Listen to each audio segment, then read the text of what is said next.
What's up, everybody? It is Monday, and that means it's time for the Aftermath, where John Sheeran and myself break down what happened in the last game. Maybe using a little math. I don't know. We may need to use something to figure out what the hell happened yesterday. That was just awful. But we're going to talk about it, and we're going back to kind of our regular season show where we do the post-game show right after the game, and then we do this show on Monday, preview slash kind of our bigger show back on Thursday, that sort of thing. So we're gonna be hopping around and bringing you all kinds of stuff. But I'm Anthony. He's John. John. Oh man, that was we all took one on the chin there yesterday. I feel like there's going back to the drawing board, and then there's just throwing the drawing board away, getting a new one because that one was bad luck. It kind of feels like the old days, man, when we used to talk about losses for a living on here. This is the first Joe Burrow Bengals game that they haven't scored a touchdown since, I believe, 2000, when they lost 27-3 to the Wink Martindale Ravens, who were upset at them taking a field goal at the end. Yeah. So yeah, it's been a while since it's been this bad, but yeah, here we are.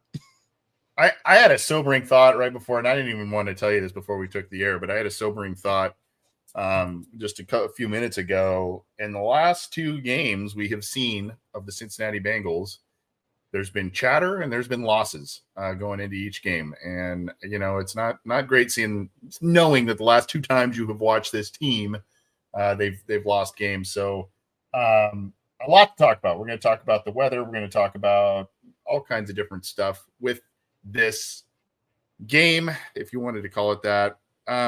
Here's kind of where I want to start. And I was on a Dayton-based Fox Sports radio show with Marty Bannister earlier today, and I kind of mentioned this.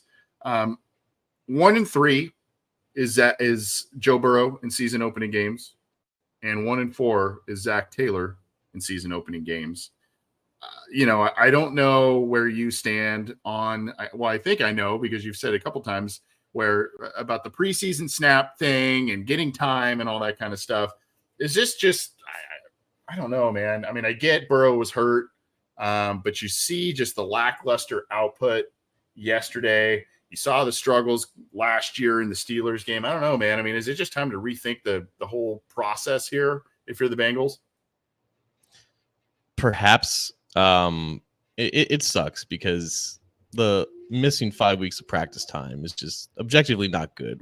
Regardless of your standpoint on playing in the preseason, regardless if Burrow is 26 years old and is in his fourth year and is still getting mental reps on the side, the difference between practicing for 5 weeks with a backup quarterback, where the timing's off, where the velocity's different, where the arm angle's different, everything about catching passes from another quarterback is different from catching passes from your starter. And that does matter when you talk about the rhythm, the offense, the flow, and everything, and just the timing of routes and just play designs. And it all factors into it. Even if on a play-for-play basis, it doesn't seem like a ton, it adds up over time to the point where you get that, crap show that you saw on Sunday. So it definitely had an impact, him missing all that time and only having really one full week of practice. I know he returned 2 weeks ago, but he was on a limited basis. So yeah, him not being out there, I definitely attributed to rust. It's stuff that we talked about that it might have had like a little bit of an impact. It ended up having a lot of an impact. And I think that compounded with the Browns continuing to be a matchup from hell for this team, who matches up perfectly against what the Bengals want to do, on top of the fact that for both teams, the rain did impact the passing game. It wasn't just the Bengals who had struggles throwing the ball. Deshaun Watson in his 9 3/4 inch hands, he also had trouble pushing the ball down the field and getting the grip on it. So all of that added up to a perfect or imperfect storm for the Bengals. Well, you talked about it. I guess that's a good place to start. The effects of the rain here. Obviously, that's kind of what and I'm seeing a lot of optimism in our comments and stuff. They'll be fine, and all this kind of stuff. And another point that I took optimism out of this game, which was difficult to, was in the fact that Deshaun Watson wasn't lighting the world on fire either. And the Bengals actually notched more sacks against him than the Browns did against Burrow. But I think that was from a combination of factors, not necessarily just, regardless. I don't think Watson looked that great throwing the ball in those elements either. He made some plays with his legs. He made a couple of nice throws, but otherwise there were a lot of balls that he was throwing that were skipping to receive. I mean, they were bouncing to him. They weren't making it there. It definitely had an effect. And both coaches noted that on Monday, talking about how bad it was essentially to play in that kind of weather and how difficult it was on the quarterbacks. Yeah, I think what Zach said today, Monday afternoon, about it, yes, both teams had to play in the weather, but I think the styles of offense that both teams were running definitely made a difference too, because the Browns offense, we all know what it is, right? It's a lot of play action, bootlegs, rolling around. Like, Watson had the ball in his hands for a longer period of time on average compared to Joe Burrow, and that does help when you're trying to grip a football that's slick and it's wet. Regardless of how hard the rain was pouring, the fact that it was constant meant that it was just tough to keep any of the footballs dry in this game. And when you hold the ball, when you take the snap and you're holding it for a long period of time, it gives you more time to get a grip on it to set up the throw. And when you're having to basically operate an offense where it's a lot of quick passing and it's a lot of getting the ball quickly, getting a grip on it, and then getting it out of your hands, it's tougher to establish that firm grip, which is why you saw a lot of Joe Burrow's, quick passes, short passes kind of flutter out of his hands like he's almost throwing a basketball. So the offense that the Browns were running allowed Deshaun Watson to push the ball down the field and allowed him to actually make some more competent throws, because unfortunately the Browns just had that type of offense and that type of offensive line to kind of operate it. Whereas with the Browns and what they were doing defensively, it didn't really give the Bengals that much of a chance to run some of those longer developing plays. Yes, there was a few times when Burrow got to push the ball down the field, and those were the times where you saw that it didn't really seem like the slickness of the football was really getting to Burrow in his grip. It did seem like what Zach said had some weight to it, whereas those longer throws, it looked like he was having less of an issue of getting a grip and getting some push on the ball. So I think that definitely mattered here. And also just with the Bengals continuing to not being able to protect well against the Browns. Like, the Browns, their defense line's really good now. Like, Zadarius Smith and Dalvin Tomlinson, both really good complementary players to this alien that we know of Myles Garrett. I think being on the road and not snapping the ball until 2 or 1 seconds on the play clock even gives him even more of an advantage, because he can just time the snap at that point. He was averaging 0.049 seconds in terms of an average get off time, which is just, it's insane. We don't really see that, and it doesn't matter how big your left tackle is in Orlando Brown. If he can time the snap that well, he's gonna be able to beat him.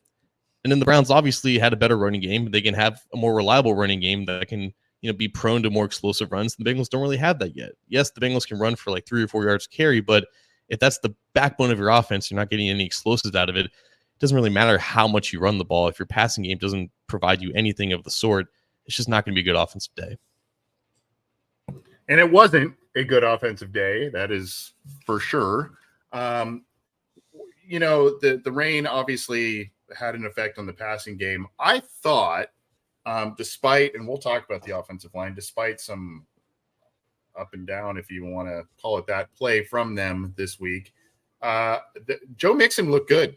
I thought, and there were drives when they were not throwing the ball. I think it was their lone field goal drive, or at least maybe it was the one that they ended up opting not to go for it, and they made it into Cleveland territory. But essentially, they were ripping off chunk plays with Joe Mixon, and it kind of baffled me a little bit as to why. Granted, I know later in the game he started to fall back score wise. It kind of baffled me a little bit as to why they didn't try and do a little bit more in that regard. The reserve running backs definitely didn't have the impact that, a Samaje Perine did on this team last year. It's tough again because yes, the Bengals' best plays offensively were Joe Mixon runs. I'm not going to say he didn't have any positive runs, but still, he ran the ball 13 times and was only successful 23% of the time. That matches the same success rate as as Joe Burrow dropping back to pass. So like that's just more indicative of if your passing game is just terrible, you need a generational run game to even put up a respectable offensive showing. And yes, the Bengals had positive moments running the ball, but when you're in a deficit like that because your offense can't do anything, you have your rookie punter punting 10 times in his debut, it's just hard to just run the ball 30, 40 times. Yes, maybe you might be able to get one touchdown drive out of it, but it's tough, man. Again, Mixon, I think, ran for about 50-something yards on 13 carries, which, again, it's a respectable average and had a couple of decent runs. But if you're not popping off for an explosive run to drive, it's just tough to kind of lean on that when you have nothing in your passing game. Yeah, and I mean, some of the just sobering statistics in this game. You mentioned the 10 punts. 10 punts to 14 Joe Burrow completions in the game. T. Higgins, I think he had 8 targets, 0 catches in this game on 8 targets. So some of this stuff, it's like, man, part of me thinks like this is a complete anomaly because of the weather, because of the rain, because of all this stuff.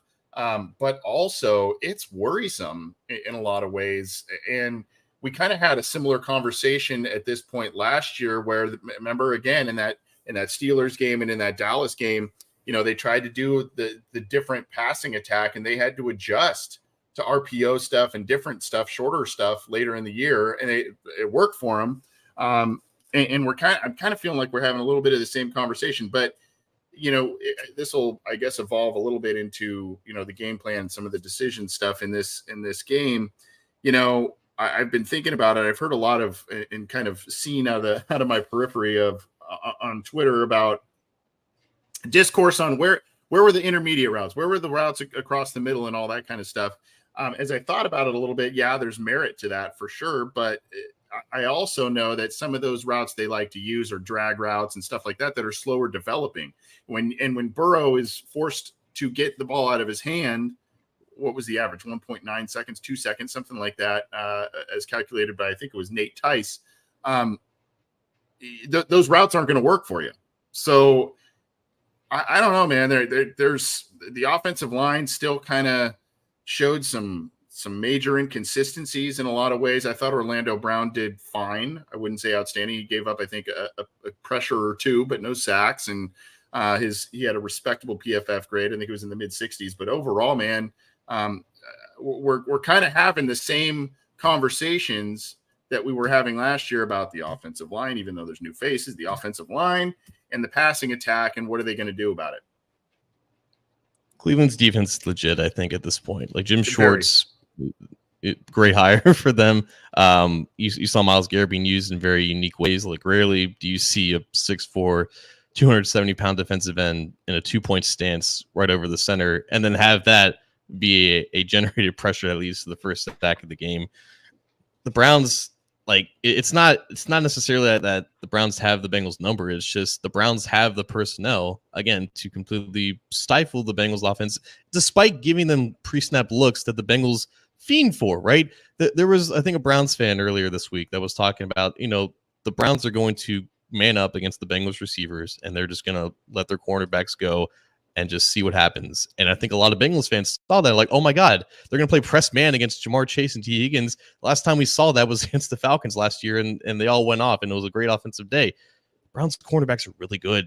Denzel Ward and Martin Emerson played phenomenally in this game. Like, T. Higgins had 8 targets, no catches, and it wasn't even like he was open for any of them, right? Martin Emerson was sticking to T. Higgins like glue. And there was even a back shoulder throw, I believe, that was targeted to Denzel Ward.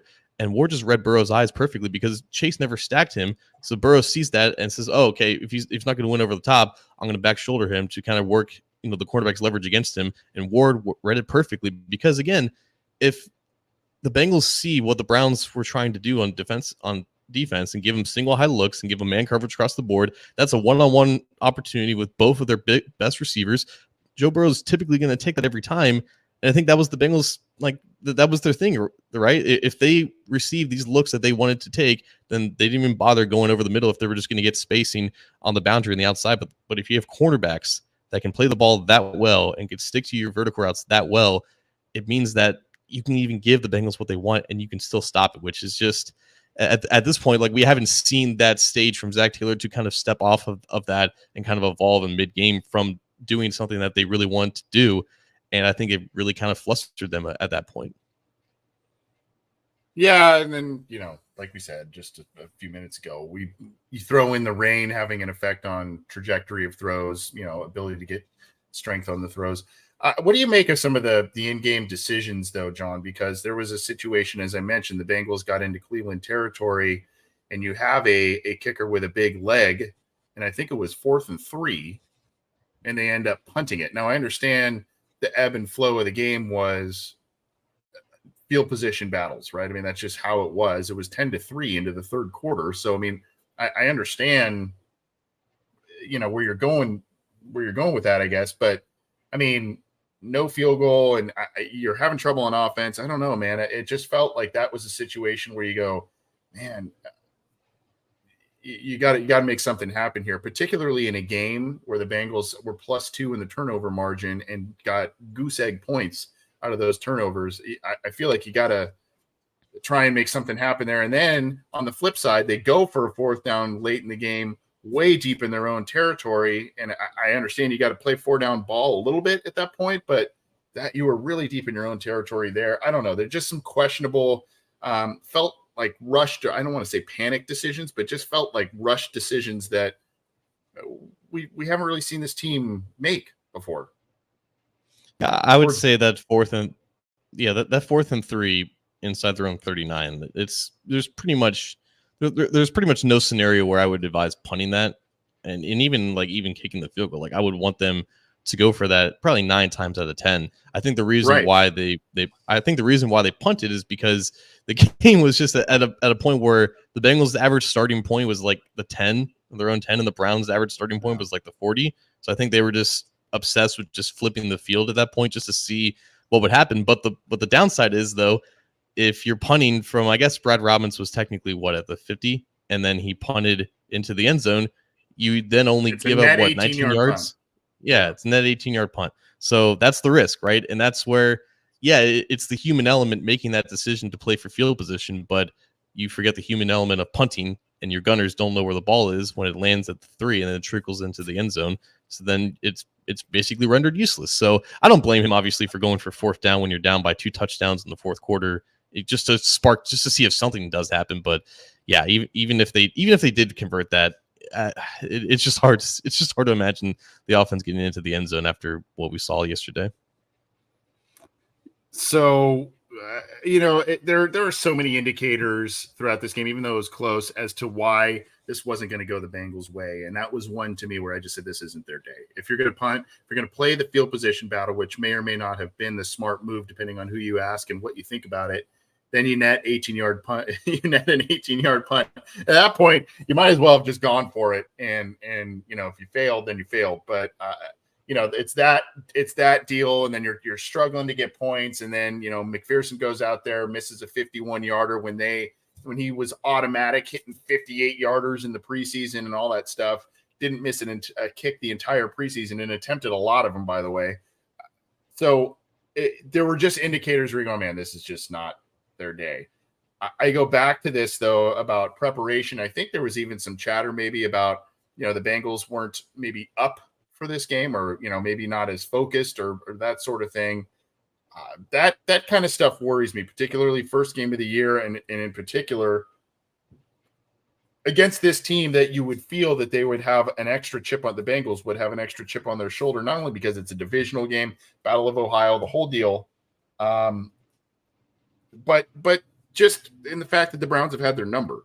So that worries me a little bit. And I want to ask that question to you, but also, I mean, were there just too many distractions with contract stuff and all kinds of different things this week that you think factored into the result that we saw Sunday?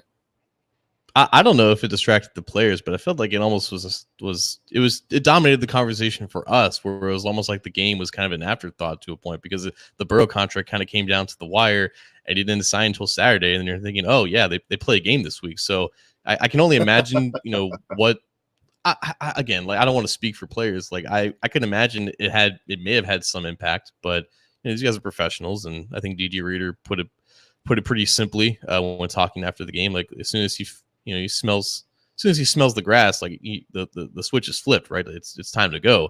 And I think the Bengals defense, for their credit, like, they showed up to play. They kept it a 2-score game inexplicably for, like, I think 50 minutes of the game, until the Browns scored, I think, their third touchdown. So yeah, at least like one side of the ball was ready to play, and that side of the ball also happened to play in the preseason and didn't suffer any major injuries to any of their starters. So credit to the defense for continuing to show up, and they look to be on track to be really stingy again. And there's a lot of good performers that we can talk about there. So one side was ready to play. I think the other side was just clearly rusty because they haven't had their quarterback in a while, and it just wasn't ideal conditions. Before we talk about who impressed and who didn't, I want to, it's a kind of a segue question for you, because I've just maintained that really, I mean, there's Cleveland's got some good players, and you talked about their corners and all of that, but it just, recently it has come down to Nick Chubb and Myles Garrett, what they do and don't do in a respective game. You just mentioned that you thought the defense played pretty well. I thought they did as well. You're +2 in the turnover margin. You're out, that unit was out there a lot. And oh, by the way, they were out there after like really short drives. So, I mean, I understand it, but Nick Chubb, again, 100-yard game. I think it was the 6th or 7th against the Bengals alone in this rivalry. And when he shows up on the stat sheet in a big way, the result is usually a loss for the Bengals. So I guess,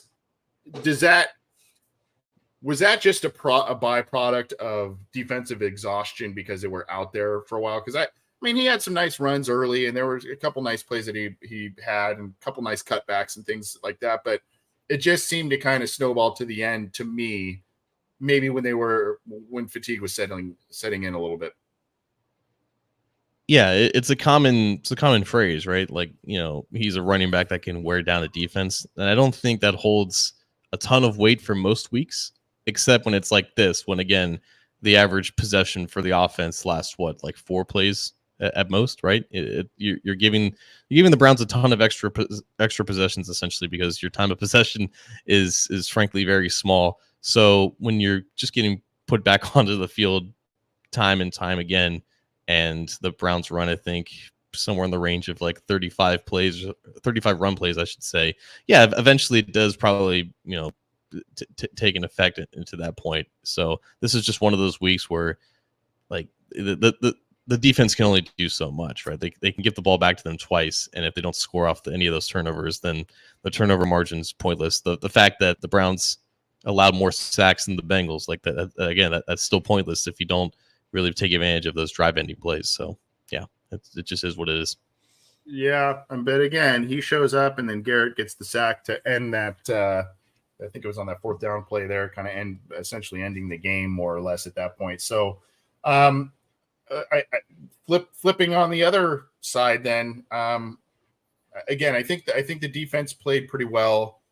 Jermaine Pratt, I thought had a great game, and I was pretty impressed as well with the players in the secondary. I thought Cam Taylor-Britt had a couple of nice pass breakups and good plays on Sunday.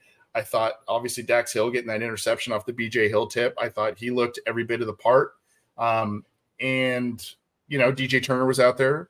He made a couple plays as well. So a lot of the young players, I liked a lot of what the young players did, particularly in the secondary. So that's where I was pretty encouraged. And like you said, I think you used the word stingy, and that seems to be a good adjective for this group.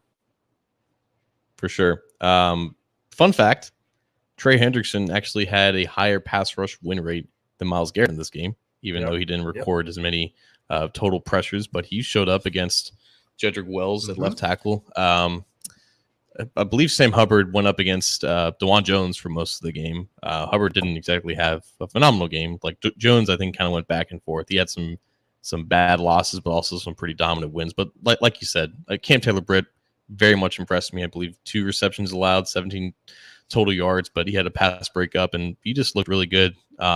Watson wasn't afraid to push the ball down the field. His average depth of target was over 10 yards, and there was rarely a situation where I saw Taylor-Britt allow any separation down the field. The Browns don't really have a ton of guys who can stretch the field like that, but for all the hype that was surrounding him in training camp and practicing against Jamar Chase and going back and forth with him, it does look like he's on track for the second-year leap. Dropped an interception, though. I predicted that he was going to get 3 by the end of the season, so I would have liked to see that happen. But credit to Dax Hill. First career start, first career pick, even if it was off a tip pass. Good for him. Yeah, nice play by him. I'm eating crow on this one because I said that I thought Irv Smith was going to have a big or at least sizable impact in this one, particularly early. He had a drop pass. I can't remember if he had a reception. I'll have to go back. He had 3. Look. He had yeah. I mean, they just weren't for much.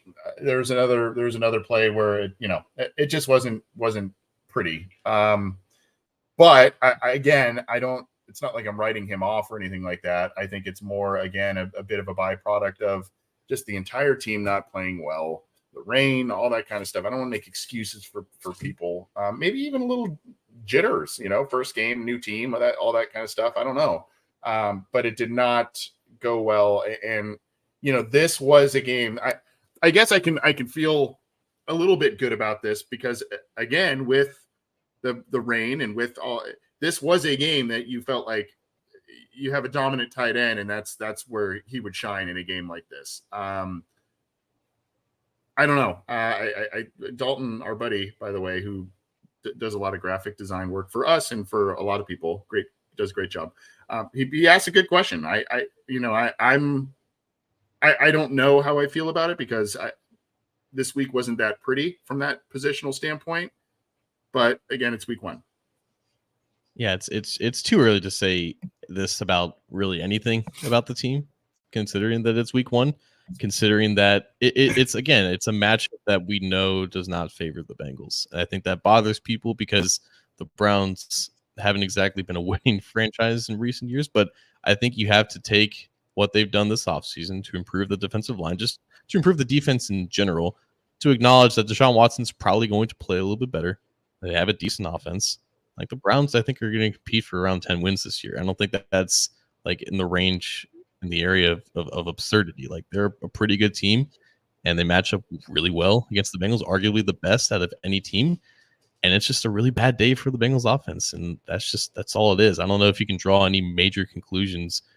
We've been through this before, man. Like I remember after week 2 last year, everyone thought the sky is falling. It's very common to see people kind of resort to that, but I'm not there yet.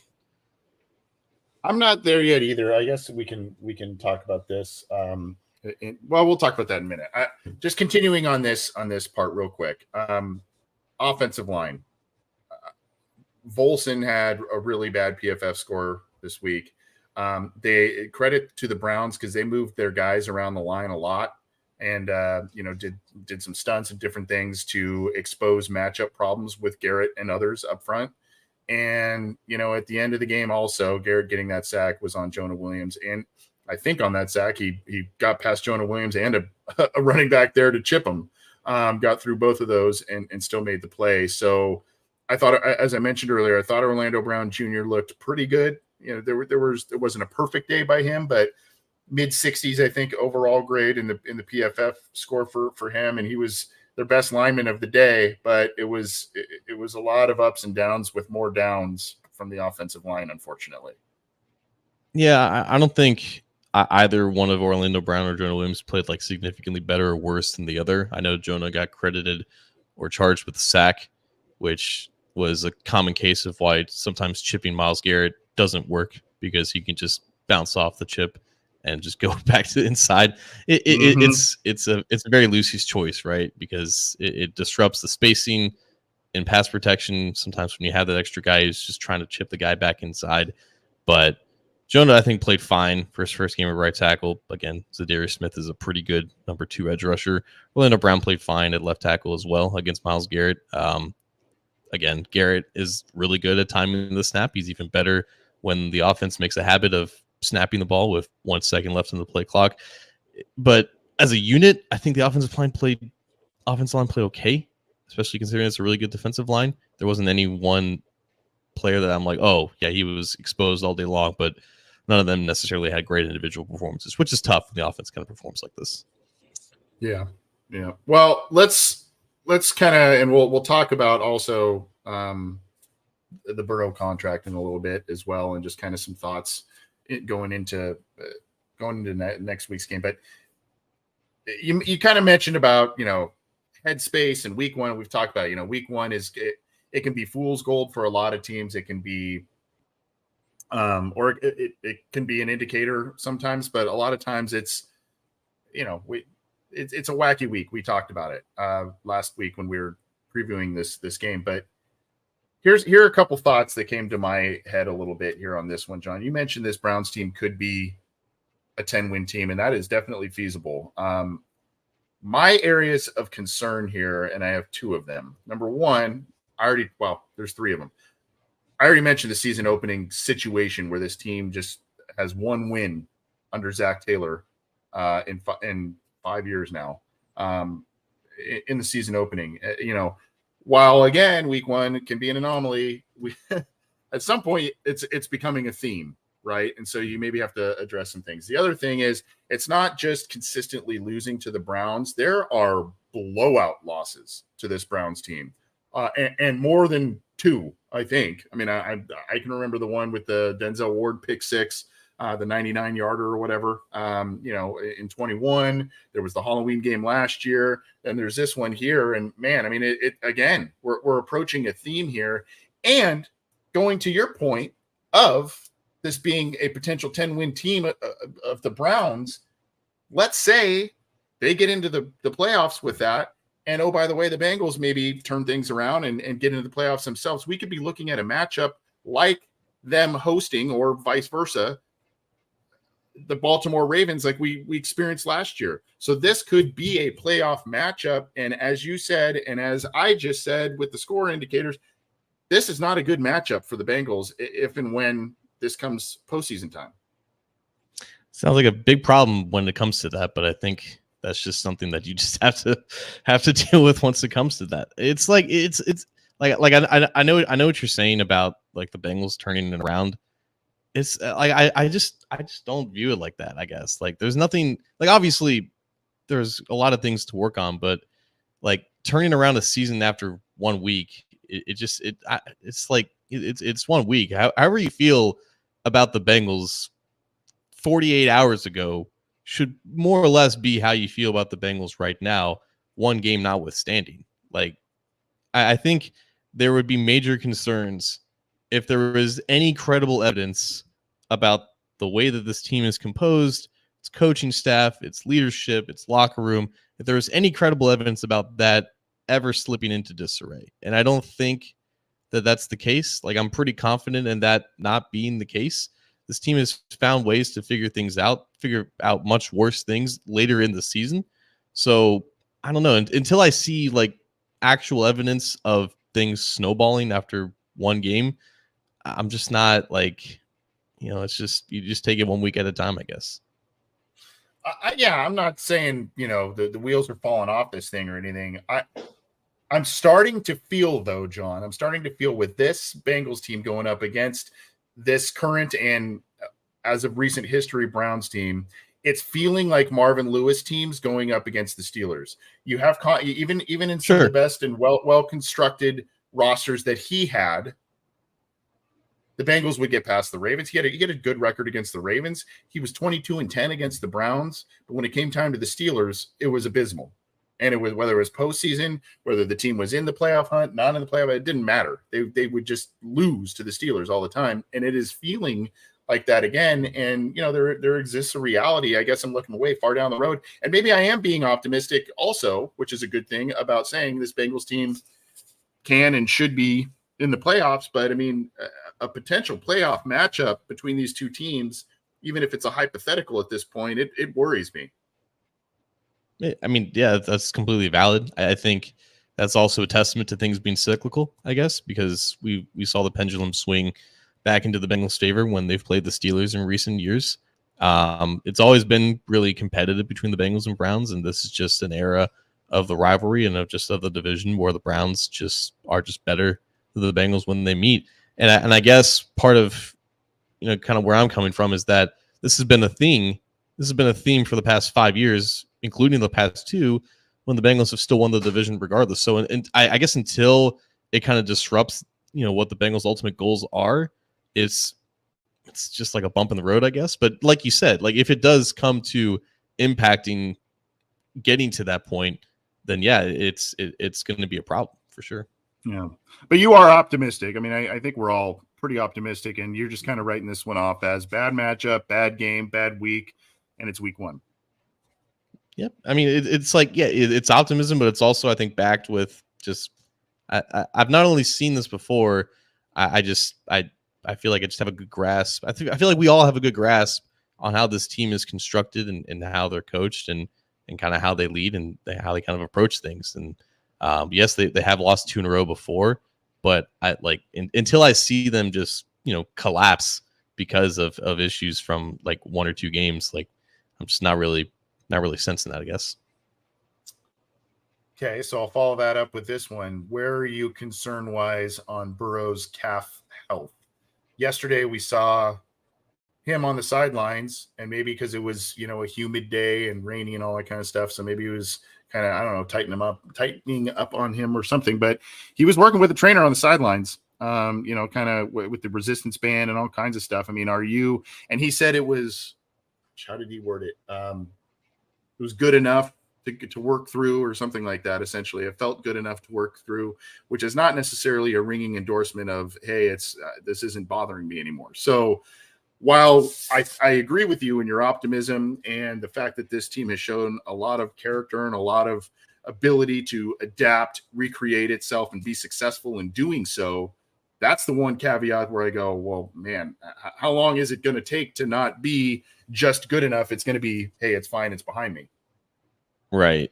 I think we kind of all, because Burrow kind of slipped in and during his first presser about him saying that, yeah, it's still something that I'm managing. I have good days and bad days, and when it's bad, it kind of tightens up. So this was obviously his most extensive day of being a quarterback in a while, and he was hit a few times. He's only sacked a couple times, but you saw him try to leave the pocket, and he didn't look like he was running at 100%.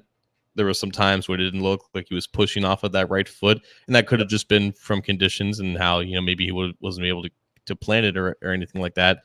But yeah, I think it's still a minor concern until he gets more reps and just more time passes. But yeah, that's definitely the one thing to be like, okay, this could disrupt things if it doesn't heal pretty quickly. Well, we'll start to get on out of here in just a little bit, and we'll talk Burrow contract before we do. But I guess just quickly, next week, this game against Baltimore, and we're going to preview that. We actually may have a couple special guests to help us preview that, by the way. So stay tuned for that on Thursday. My question for you is 0-1 start. We've talked ad nauseum about the start to the schedule and who they play and who's on it, the AFC North facet to it. And then, of course, you've got the Ravens, who unfortunately have experienced a rash of big injuries to varying degrees and varying importance of players. Seems to be the most vulnerable the Bengals would have them, would be facing them at a point in time. Is this a must-win game in week 2? Kind of feels like it. You can't always go 0-2 and expect to win the division. Yes, there's precedent, obviously, but I think going 0-2 in the division as well is just a nearly impossible hole to climb out of if you expect to win it. You'd have to win probably the next 4 division games. And honestly, if you're just treating the Browns as likely a loss, you have 15 games sandwiched between these 2 matchups. You probably need to go 12-3 during them if you expect to have a shot at the 1 seed.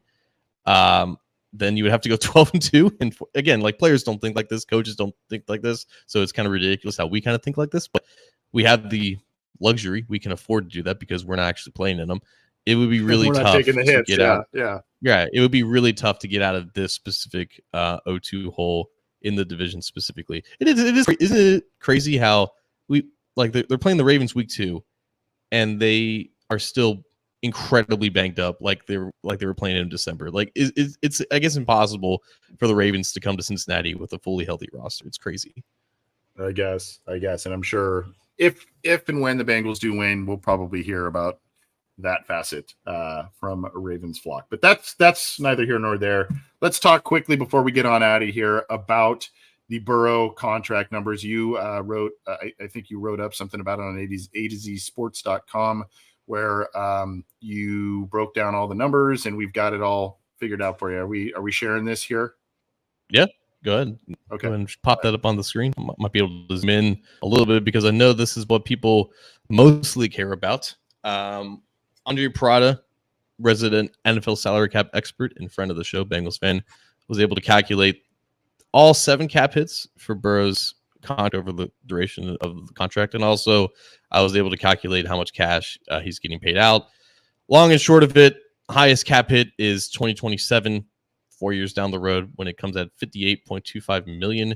Highest cash payout is next year in 2024, when a $55 million option bonus triggered, and that's fully guaranteed. First 3 years of the deal are fully guaranteed. That's about $146 million. It is now the second highest total guaranteed, fully guaranteed money amount, I should say, behind Deshaun Watson. It exceeded Lamar Jackson's $135 million amount that he signed for back in May. Like I said, with guaranteed money, fully guaranteed about 146. Practical guarantees, including injuries, is 219, and that's mainly seen through 2026 and 2027, when those salaries are, or those option bonuses, I should say, are protected via injury. But as soon as like the league year passes, after 5 days for both those years, it becomes fully guaranteed. So you're looking at essentially it is a 5-year, about $220 million deal for the first 5 years, and it's going to be pretty much guaranteed. 2028, 2029 are not guaranteed, so that's when we might start to talk about Burrow renegotiating, because he's playing with non-guaranteed money. But those cap hits, again, are in the low 50s. Cash is about the same. So I guess the big takeaway here is obviously guarantees beyond the first year of the deal, which is brand new to the Bengals. It's the highest, or second highest guaranteed total behind, obviously, Deshaun Watson. But it's also structured in a way where there's no extraordinary cap hit down the road in the future. Like there's no void years or anything where they have to deal with just this massive cap hit. And considering that the cap is going to rise exponentially over the next 4 years in 2027, when that largest cap hit hits, basically set up in a way where, yeah, this is more or less a team-friendly deal in the grand scheme of things. Like Justin Herbert, Jalen Hurts, they both have extreme cap hits that those teams will eventually have to deal with, and you're not really looking at here for the Bengals. So yes, it's a lot of money against the cap, but compared to other quarterbacks, it's actually pretty friendly. Yeah, good stuff. Appreciate you sharing that. And tip of the cap, yes, to Andre Parada, who always has a fine pulse on salary cap issues, contract structures, etc. So thanks for sharing that, John, and wanted to update all the lovely people out there on the numbers, the structure, etc. You can find more about that on A to Z sports.com, where my guy John is killing it in the writing area, and on CinciJungle.com. And oh, by the way, Cincy Jungle is where you should be getting your podcasts, because we've got a great channel. Us excluded, of course. We've got our show, Talking Football with Bengal Jim and Friends. We've got 3 and Out with Jason and Kevin, and of course, the coach Matt Minnick doing his thing on Chalk Talk. And you can get the audio side through your favorite audio streamer, whether that's iTunes, Stitcher, or all the major ones. We're on those. And then, of course, if you like the video stuff that we do, so you can see the visuals as well, like the one we just put up there for you, you got to go subscribe underneath. John, there is a show icon, Orange and Black Insider show icon by the Cincy Jungle logo. Click that to subscribe. Click the bell to be notified when new content is available. And if you would, give us a thumbs up on the videos that you're watching. Helps us out, helps the channel grow. And that's what we want. We want to just keep giving you all kinds of different content. So hopefully you're enjoying it. But this has been the Aftermath. We're going to start doing these again Monday afternoons, evenings. So keep your eye out for that. And then, of course, we will be back on Thursday night. So we're going to be having shows. If you like the live stuff, we're going to be having shows to help you get going up to kickoff of Monday Night Football, Thursday Night Football. And then, of course, we'll have special guests, listener questions live, post-game shows, all kinds of different stuff coming at you. So you don't want to miss any of that. Thank you, everybody, for tuning in live. Thank you for listening after the fact. Thank you, John, for joining me on this Monday. I know it's hard to drag our bones in front of a computer screen and talk about what the hell we just watched with that debacle, but it is what it is. And hey, let's hope the Bengals bounce back in a big way next week. Thanks, John. We're on to Baltimore. We're on to Baltimore.